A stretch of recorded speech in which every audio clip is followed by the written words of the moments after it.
Hello guys and welcome back to Planet 40k, the Tyranids channel. Now in today's video we've got a review for you for the Tyrannofex. So we're going to be going through that datasheet as well as some synergy from the index.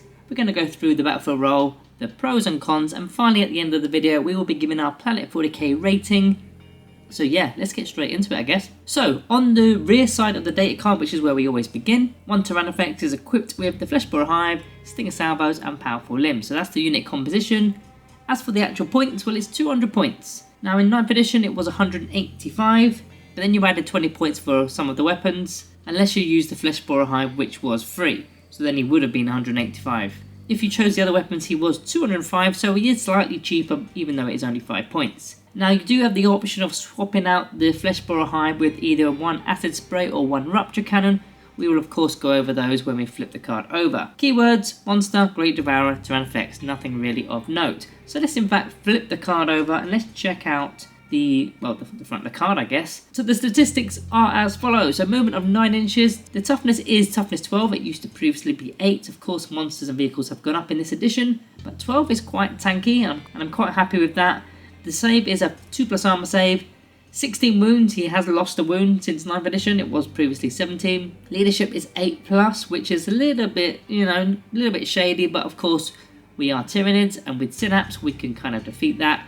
And objective control is 5. Now we mentioned that he has lost a wound, he's gone to 16 wounds, but there is an ability on the datasheet that kind of makes up for that, which is the Resilient Organism. So each time an attack is allocated to the model, subtract 1 from the damage characteristic. So that more than makes up for the fact that we've lost 1 wound, because every single attack is going to be -1 to the damage. So even damage 2 goes to damage 1. Of course that will be capped at 1, you can't go to 0, that would be silly. But I think that is a pretty decent ability and makes it the data card in fact very, very resilient. Now as for the damage table, or the new style of damage table, if it goes below 5 wounds then you subtract 1 from the hit roll. That is all, so no subtracting from the movement or anything like that. Just from the hit roll, not a big deal. Now of course we've lost the option of adrenal glands and toxin sacs, that's not a thing anymore. And the adaptive physiologies as well, of course, they're not a thing. So if you are new to 7th edition, just completely ignore what I've just said there. Now continuing on in fact with that tankiness, if you like, the resiliency of this model, I wanted to throw the stratagem right here, right now. We may as well put it in this section here, which is rapid regeneration for 1 command point in your opponent's shooting phase or fight phase. And you effectively give the Tyrannofex a 6+ feel no pain save, and if he's within Synapse, it'll be a 5+ feel no pain save, which I think is epically, that's super tanky. Super tanky. Of course it's not got an invulnerable save anyway, but a 2+ armor save, toughness 12, 16 wounds, and then adding on top of that the -1 to damage and the feel no pain save, I think that's going to make it extremely hard to get rid of. But let's get back into the weapons because we've got a little bit sidetracked there. So the weapons, I've highlighted on the screen now the weapons that it comes stock with. The Flesh Borer Hive, the Stinger Salvos and the Powerful Limbs. So we're going to go through the Flesh Borer Hive to begin, then we're going to swap out those options and then we'll talk about the Stinger Salvos and Powerful Limbs at the end. So the Flesh Borer Hive is a heavy weapon, so that means if it stays stationary it's a +1 to the hit roll. Sustain hits 1, so any unmodified hit rolls of a 6 will inflict an additional hit, and Twin Link to reroll all your rerolls. Now so far that seems pretty good, and it is and it isn't, and you'll see in a moment. So 24-inch range as it was. Now this is the bit where it's a bit of a downer. This thing used to have 30 shots, it's now got 20 shots. So it's literally lost 10 shots there, but it has gained the Sustain Hits ability and Twin Linked. So we'll do a little bit of maths in a moment to see exactly what that means. So just bear with me until we finish this little bit of the weapon profile. Hit on a 3+, unless it's not moved of course, it'll be a +1 to the hit roll, so it could be hitting on a 2+. Strength is 5, -1 AP was what it used to be, it's now 0 AP because of the AP reset, I'm okay with that, and damage 1. Of course we already mentioned the Sustain Hits ability, but when you've got the Sustain Hits ability combined with the heavy keyword, so if it stays stationary, +1 to the hit roll, then effectively for every single 6 you roll, on average you'll also be rolling a 1, that's just averages. So in theory, for 20 shots you should be getting 20 hits when you're hitting on a 2+ with Sustain Hits 1. So it kind of cancels out all the misses in fact. Now Twin Linked, you're obviously re-rolling all your win rolls, so this is in fact what it roughly will be doing on average. So first I'll tell you what it did in 9th edition, and then I'll tell you what it does now. So in 9th edition it killed around approximately 11 guardsmen or 3 Space Marine intercessors. Now it's just shy of 12 guardsmen and just shy of 3 Space Marine intercessors. So it's very similar. I mean, it's slightly worse, but it's so minimal that it kind of doesn't make any difference. So really, it's not, even though we've only got 20 shots, it's not really much of a change at all. Now, something also worth noting here, that you can of course get the sustained hits ability from the hyper adaptation, from the detachment rule, but this weapon already has that, so that kind of, that's a negative thing, I guess, because you're sort of paying, not really attack, well I suppose you are, you're paying a bit of a tax for the weapon, but because of the sustained hits ability, of course that is a buff to a weapon, but we could have that army wide against infantry and swarms, so it kind of nullifies the fact that we can do that. But let's move on. We'll move on to the acid spray, which is one of the options that you can swap this one out. Now this is probably my preferred option, and let's go through it. So 18-inch range, well of course it's got the torrent ability. 18-inch range, d6 plus 6 attacks. This skill doesn't matter because you're auto hitting. Strength 6, minus 2 AP, lost a bit of AP, and damage 2. So the torrent is auto hitting, as we just mentioned. Now we're skilling around 8 guardsmen and maybe 4 space marine intercessors on average.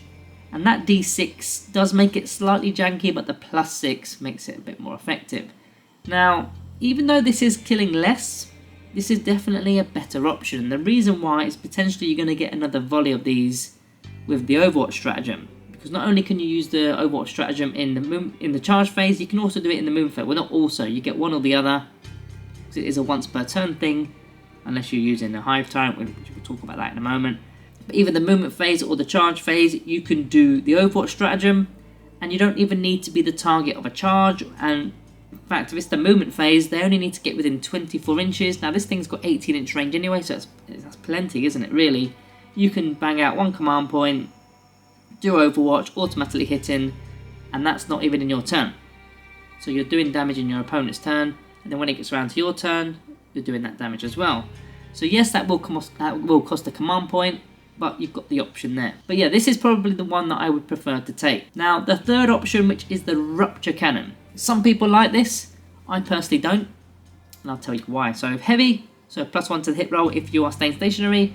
It's got that 48-inch range, so that will, that will literally go most of the battlefield there. It's got 2 shots. Used to have 3, it's only got 2 shots. Bliss skill 3+, again we spoke about heavy. The strength is 18. Now in my previous video with the Zoanthropes, I actually said the Zoanthropes had the best strength in terms of range, totally forgetting about the Rupture Cannon, so a few of you guys have actually commented on that video explaining that, yeah, got that slightly wrong.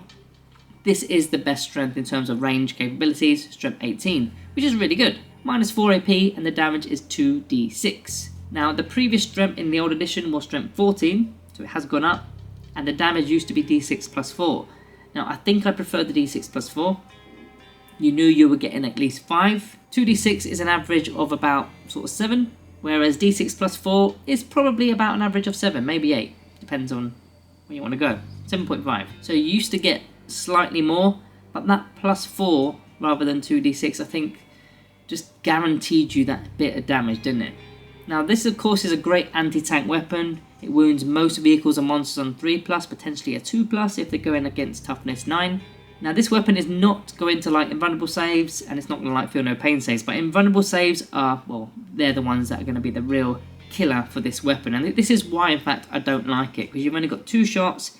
If something's got say a 4+ invulnerable save, and they roll, I don't know, a 5 and a 3, and they fail one, they can get their command re-roll out for 1 CP, and then away it goes. It just goes, just like that, bang. They've just removed that 2-shot weapon with strength 18 and all the damage on top, just like that. It's too easy. And even if they've got feel no pain saves as well, and you get say that 7 for the damage, and they just get rid of a few of them, again that kind of hurts. So I don't like the Rupture Cannon. I know a few of you do, but it's for that very reason, and only 2 shots as well. If it was 3, I'd kind of accept it. You've got a fair shot there, but 2, it's just not enough. Not enough. So they are the optional weapons. As for the Stinger Salvos, which is one of the weapons that you will be getting, it's an anti-infantry weapon, 24-inch range, 8 attacks, hitting on the 3+ with Bliss skill 3, strength 5, no AP, 1 damage. So basically, it ties in quite nicely with having either the Acid Spray or the Flesh Borer Hive, because that's anti-infantry. And this would benefit perhaps from the Sustained Hits ability, because you've got plenty of shots, well 8 shots. You might get 1 or 2 6s in there, and you'll get that from the detachment roll, of course. So it's going to kill a few guardsmen or maybe half an intercessor. To me, it's just a bonus. It's just a bonus, and it goes quite well with the other weapons. Unless you've got the rupture cannon, then it's not really going to do much, is it? And then we come on to the melee weapon, which is the powerful limbs. Yeah, okay. 4 attacks, hit on 3s. Strength is 8, so it's gone up by 1. No AP, it's gone down by 1, and 2 damage. Doesn't do much. I mean, if it gets charged, yeah, you get 4 strength 8 attacks, which is it's okay, I suppose, with 2 damage a pop. Now, thankfully, this thing can fire into engagement range, but now you're not selecting your target when you're in your shoot phase. So ideally, you don't want to be getting charged. You want to be making sure that you remove the models before they get to you, whether it's Overwatch or just a good screen in front of it, because you want to be selecting your targets, especially if you've got, if you're using those raptor cannons, 48-inch range, you don't want to be targeting some little things that have got into engagement range with you. So yeah, that is all the weapons, I suppose. Let's talk about some index synergy. First, I want to talk about the Hive Tyrant with the Will of the Hive Mind. So one unit within 12 inches of this Hive Tyrant can effectively use a stratagem for free, and even if it's already been used in that phase. So I'm looking at the Overwatch stratagem here. Maybe rapid regeneration as well, perhaps, but the Overwatch stratagem, if you've got if you've got two Tyrannofexes next to each other, which a lot of people like to do double Tyrannofexes, you could do Overwatch with one and pay the command point, and then Overwatch with the second one for free with Will of the Hive Mind, and that's completely legal, so you're getting double bubble there, which are automatically hitting with the acid sprays. I think that's a good little combination there. Very good defense mechanism.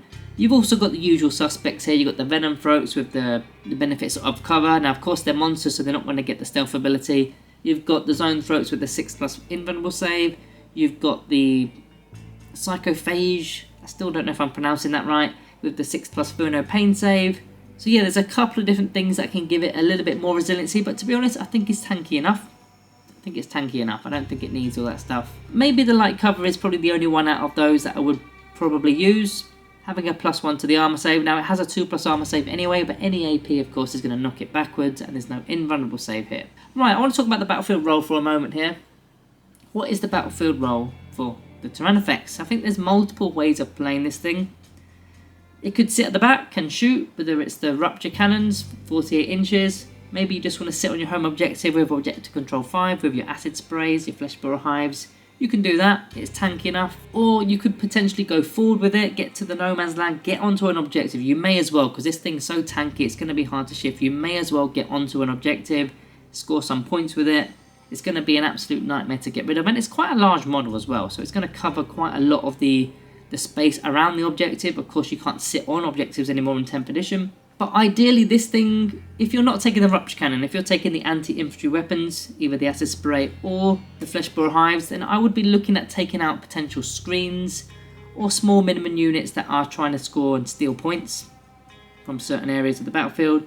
I will be getting rid of those. But if you have taken the rupture cannon, then of course you are the big hitter. You are hitting from a far 48-inch range. 2 shots, yes, it does let you down. I think I'd probably rather take the Zone Throats, to be honest with you, with their focus Witchfire attacks. And you've got a unit of 6 of them, which, yeah, that's a lot of damage. But if you wanted to go the monster way, you could do that too. Right, so let's get on to the pros and cons for the Tyrannofex. I've not got many, to be honest with you, so if you've got any more to add, let me know in the comments down below. The pros are, so it's very tanky, of course, we've mentioned that a few times in this video. It's got the multiple wound options. These are, of course, selected. Well, it is selected pre-game. It would be nice if it was flexible in-game. Of course, that's not how things work. Acid Spray, I think, is the best option, especially combined with Overwatch.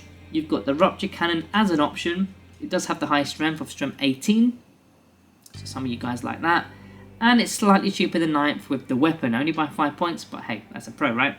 As for cons, Leadership 8+. Not the biggest con if you are within Synapse, but it's still 8+.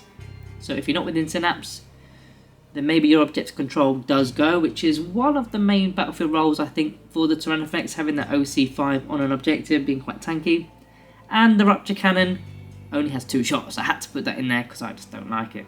Let's get on to our Planet 40k rating for the Tyrannofex. Now, this one took me a while, I'm not going to lie, because I wasn't going to rate it that high. I wasn't going to rate it. I was looking at around a 3, maybe a 3.5. But I changed my mind.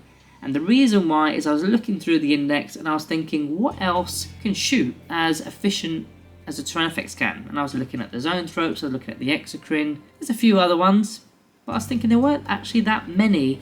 I mean, the Exocrine I think is strength 8 as well. So there weren't that many that are competing as a heavy hitter for the Tyranids.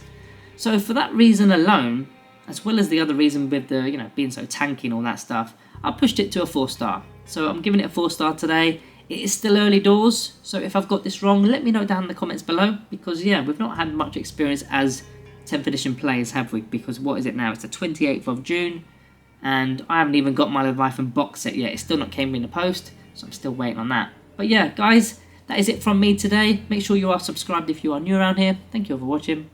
See you in the next one.